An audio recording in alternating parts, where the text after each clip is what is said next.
Durante séculos, civilizações inteiras registraram histórias sobre objetos considerados perigosos demais para permanecerem entre as pessoas comuns. Alguns eram tratados como relíquias amaldiçoadas. Outros eram escondidos por governos, igrejas ou sociedades secretas.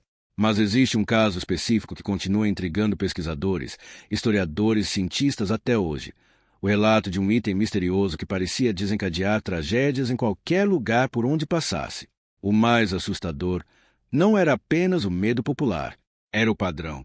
Incêndios inexplicáveis, colapsos econômicos locais, desaparecimentos, mortes súbitas, conflitos violentos e uma sequência de coincidências tão improváveis que muitos começaram a acreditar que aquilo não poderia ser apenas superstição. Tudo começou oficialmente no final do século XIX, quando exploradores europeus chegaram a uma região remota entre desertos e montanhas do norte da África. Entre ruínas parcialmente soterradas pela areia, eles encontraram uma pequena caixa metálica protegida por camadas de pedra vulcânica. O objeto media pouco mais de 20 centímetros, tinha símbolos gravados em uma liga desconhecida e parecia absurdamente resistente à corrosão. Os relatos originais descreviam algo ainda mais estranho. Nenhum instrumento da época conseguia riscar sua superfície. Pesquisadores tentaram analisar o material usando ácido, calor extremo e ferramentas industriais. Nada parecia afetar o objeto. Era como se ele tivesse sido criado com uma tecnologia muito além do conhecimento disponível naquele período. Naturalmente, o artefato rapidamente chamou a atenção de colecionadores, cientistas e autoridades militares. Mas o que aconteceu depois transformaria aquele pequeno item em uma das histórias mais perturbadoras já registradas.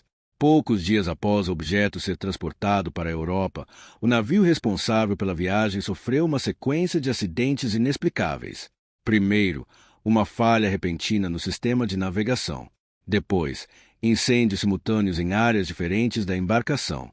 Finalmente, uma tempestade violenta atingiu a rota de forma completamente inesperada. Dos 83 tripulantes, apenas 17 sobreviveram. Na época, o desastre foi tratado como uma tragédia marítima comum. Mas documentos encontrados décadas depois revelariam algo inquietante. Vários membros da tripulação haviam relatado comportamentos estranhos dias antes do acidente. Alguns diziam ouvir sons metálicos vindos da carga.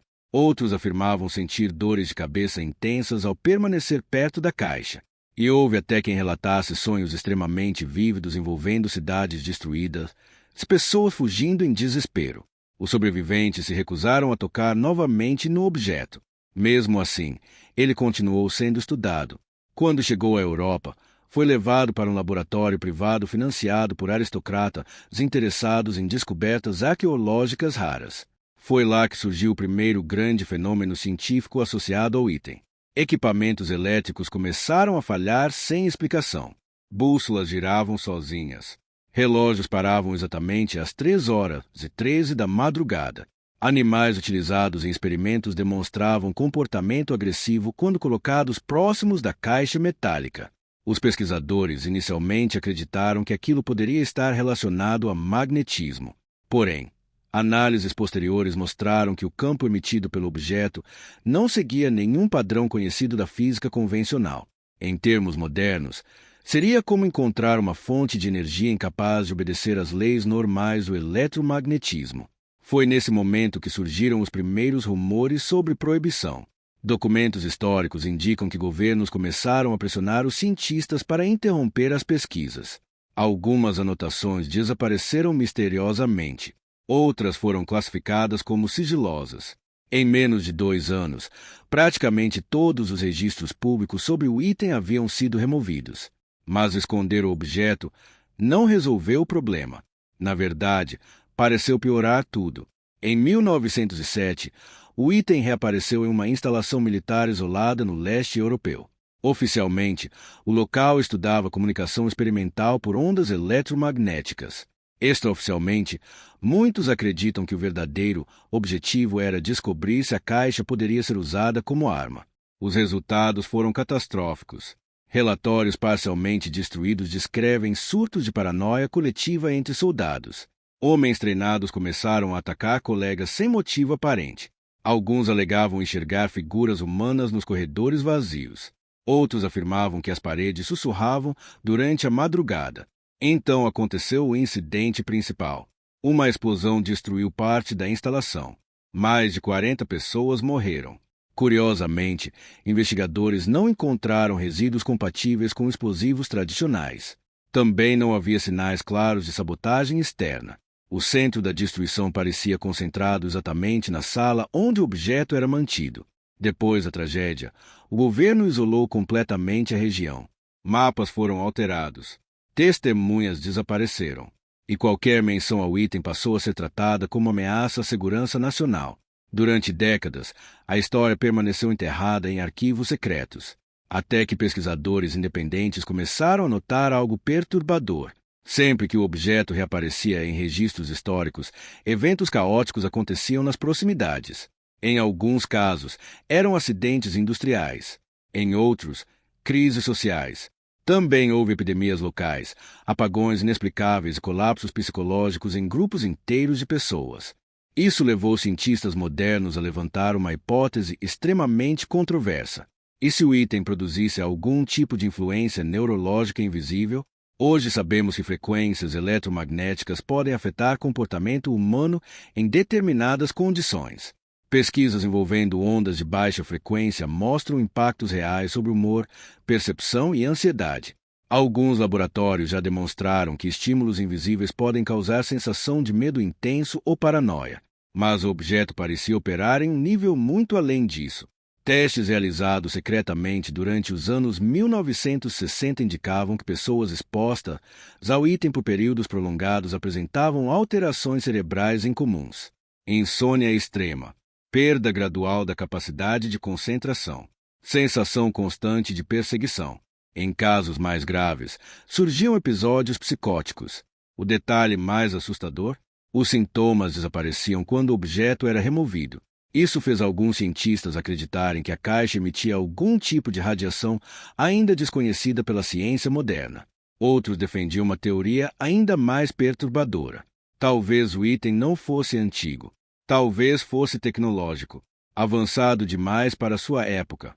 Em 1974, uma equipe internacional tentou desmontar parcialmente o objeto usando ferramentas industriais de alta pressão. O experimento terminou em desastre. Os sistemas elétricos do laboratório falharam simultaneamente. As câmeras desligaram, e uma descarga energética descrita como branca e silenciosa atravessou a instalação. 2 pesquisadores morreram instantaneamente. 3 sobreviveram com danos neurológicos permanentes. Após o incidente, a pesquisa foi encerrada oficialmente, pelo menos publicamente. Teóricos da conspiração acreditam que o objeto foi transferido para instalações subterrâneas controladas por agências internacionais. Outros afirmam que ele permanece guardado em um local desconhecido, isolado do contato humano. Mas existe um detalhe frequentemente ignorado nessa história. Os efeitos do item pareciam aumentar conforme mais pessoas tomavam conhecimento dele. Pode parecer absurdo, mas alguns documentos sugerem que simplesmente estudar o objeto profundamente já desencadeava eventos estranhos ao redor dos pesquisadores. Acidentes domésticos, colapsos emocionais, sensação persistente de vigilância. Isso levou psicólogos a questionarem se parte do fenômeno poderia ser resultado de histeria coletiva. E, de fato, o cérebro humano possui tendência natural a identificar padrões, mesmo quando eles não existem. Em situações de medo intenso, coincidências passam a parecer sobrenaturais. Pequenos acidentes se transformam em evidências. O pânico se espalha rapidamente entre grupos sociais. Mas existe um problema nessa explicação. Os registros históricos. Muitos dos eventos ligados ao objeto foram documentados antes que rumores públicos começassem. Ou seja, pessoas diferentes, em épocas diferentes, relataram fenômenos extremamente parecidos sem contato umas com as outras. Isso torna o caso particularmente difícil de explicar. Até hoje, pesquisadores dividem opiniões. Alguns acreditam que tudo não passa de uma sequência de exageros históricos amplificados pelo medo humano. Outros defendem que o item realmente emitia algum fenômeno físico desconhecido. E há aqueles que sustentam a hipótese mais radical de todas. A possibilidade de que certos objetos possam carregar informações capazes de afetar diretamente a mente humana, não como magia, mas como tecnologia. Uma tecnologia tão avançada que civilizações antigas poderiam ter interpretado como algo sobrenatural. Atualmente, nenhum governo admite oficialmente possuir o objeto. Nenhum museu reconhece sua existência. E praticamente todos os documentos originais relacionados ao caso desapareceram ou permanecem classificados. Mesmo assim, a história continua sobrevivendo, porque toda vez que fragmentos desses registros reaparecem, algo estranho parece acontecer. Pesquisadores abandonam investigações repentinamente. Arquivos digitais desaparecem. Testemunhas mudam suas versões. E discussões sobre o item frequentemente terminam da mesma maneira: silêncio absoluto. Talvez tudo seja apenas coincidência. Talvez seja paranoia coletiva. Ou talvez exista uma razão muito específica para que certas coisas nunca tenham sido reveladas ao público. Porque ao longo da história, a humanidade sempre temeu armas, sempre temeu doenças, sempre temeu desastres naturais. Mas existe algo ainda mais assustador: a possibilidade de existir um objeto capaz de transformar o próprio comportamento humano em caos. E se isso for verdade, talvez o item proibido nunca tenha sido perigoso apenas pelo que fazia, mas pelo que despertava dentro das pessoas.